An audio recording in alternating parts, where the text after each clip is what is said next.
But Prashanth, one decision that was not taken, which is part of the Bomai committee-led GOM, is the issue as far as rate rationalization is concerned.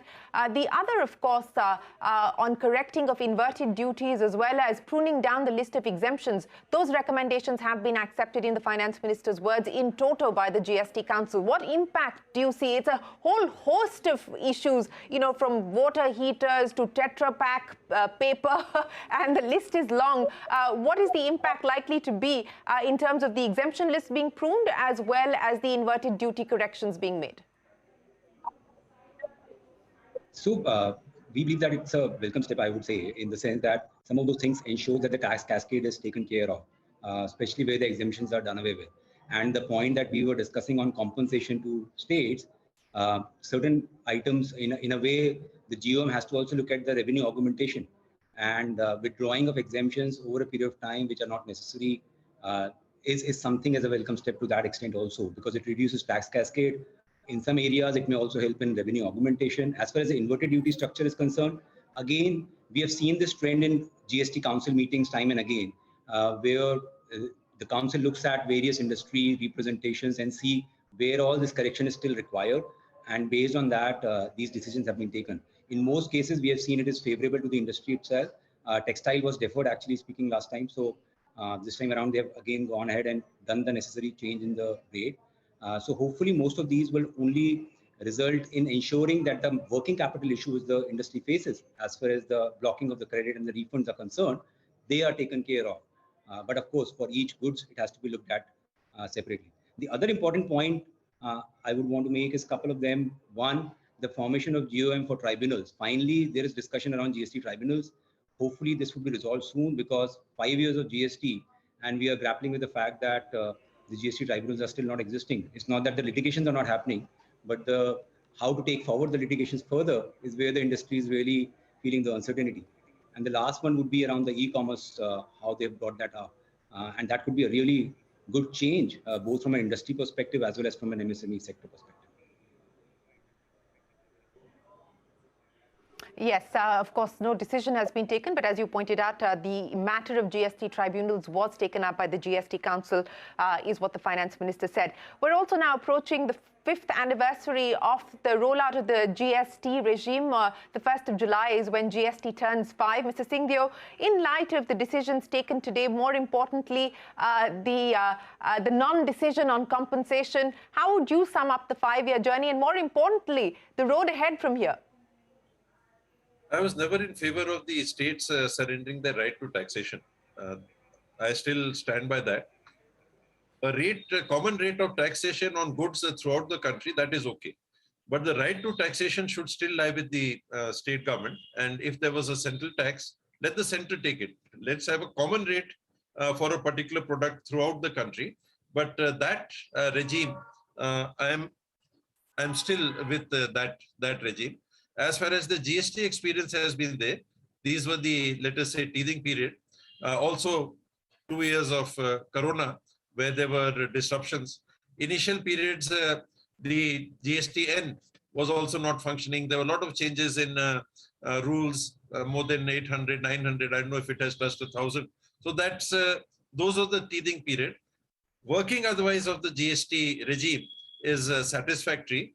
The resource collection for each state, we are not satisfied with that. Yes, resource collection is going to be a concern, but money, Bipin, let me get the two of you to comment on that. As we've seen, especially through 2022, we've seen a significant uptick as far as GST collections are concerned. In fact, record highs being touched in GST numbers every month since the start of this year, post the pandemic. So, Mani, let me ask you, the revenue neutral rate was supposed to be 15.5%, as the Finance Minister said, because of the various rate cuts that we saw. It's actually 11% is what we're currently seeing. Now, in light of the changes that have been made so far, with the inverted duty structure being corrected, exemptions being pruned, and now more importantly, rate rationalization being looked at in the next 3 months, are we moving in the direction perhaps of a 3-rate GST, or do you believe that that is still going to take time? Oh, I believe that we are certainly moving towards a three-tier, rate. And we would have possibly got there by now if we didn't have 2 years infected by the pandemic. So the pandemic took a lot of time out for policymakers as well. So if we didn't have that 2 year, cessation, possibly we would have been in a three-tier structure now. And I think we are getting very close there. The point that we have to bear in mind is that in the life of an economic legislation relating to indirect taxes, covering the whole country of a magnitude like ours, 5 years is really speaking not a very large amount of time. Now, bear in mind that these taxes replaced other taxes, which had a lifespan of some 60 years, some 40 years, and some 30 years. So over the next 2-3 years or so, to my mind, we are going to see some changes in GST on two fronts. One, there will certainly be a rate rationalization. It may happen in 6 months once inflation cools down. It may happen a little later. It's just a question of time, but that's kind of going to happen. The other thing we have to bear in mind is that the rules are becoming very strict for tax evaders. And the amount of data that the government possesses today allows them to compare the data provided by GST registrants across databases. Now, that is going to lead to some very strict action on people who are not paying the right kind of tax or who are collecting the tax and not depositing the tax. There is going to be a lot of action there. And the combination of this is what is going to drive GST revenues for the future. So the future revenues are not going to come only by taking care of the tax evaders and catching them. That would give limited bandwidth. It is not going to only come by changing rates and doing rationalization of rates. It's going to be done by both. Just one point more is both of the exercises that I said have to be ongoing exercises over the next 5 years as we plan. These are not one-time measures. These are going to be part of a journey. So while we might change some rates now, we might come to a three-structure rate with certain products. 3 months down the line, 6 months down the line, some user industries may need a rate change. And they are open to, approach the government for doing that. So it's a journey, and we seem to be well versed in that journey. Yes, the next leg of this journey starts on the 1st of July, 5 years done, and of course the journey moves forward. But Bipin, let me ask you, where do you believe that we find ourselves in the GST journey, and do you see us moving towards a simplified rate structure, perhaps not in the first year of this the sixth year, but perhaps somewhere in the seventh or the eighth year? So I think, Shreen, it has been a great journey. We started off with a big bang.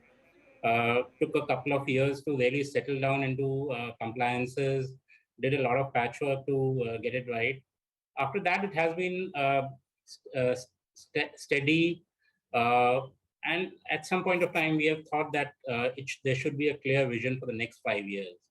I think what is happening today, what happened today, where the exemptions, where the GOM gave their reports, all those GMs are very critical for the growth of GST. These reports will play so whatever the exemptions are withdrawn, the inverted duties are corrected, I think it's a great step forward.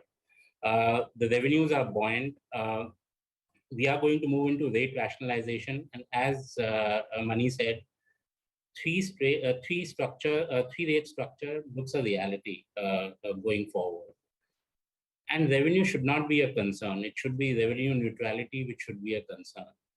So in the next 2 to 3 years, we would see a much broader base with better exemptions, and I would hope to get more products also in line, and things like real estate and petroleum. They should at least start bringing them in, alcohol. But the base gets broader, rates can come down and come to a level which is acceptable, and what was envisaged in all the theoretical calculations of white papers which were brought in prior to GST. So considering these realities, I think in the next couple of years, we should be very well in a very good space on this GST. Well, that certainly is the hope, though many demands have been made to include at least ATF, fuel, etc. under the ambit of the GST, but there's been no forward movement on any of those items. Prashanth, is that your hope now as we end 5 years and start the next chapter, that we could see the base being expanded? Certainly, Sheen, that would be a hope, and a lot of industry representations have been made to that extent. And the other hope would be, which is an irony, that we are looking at whether states will levy tax separately or not, the first question that you raised, in the 6th year. So hopefully we'll not take steps backward. We'll only move forward in terms of simplified rate structure, taking care of the compensation cess in some manner, helping the states understand how the revenue will get augmented, and really showing it via the rate rationalization and increasing the ambit of products being included as far as the rates are concerned. That would definitely be something that one has to look forward to as we move along with this journey.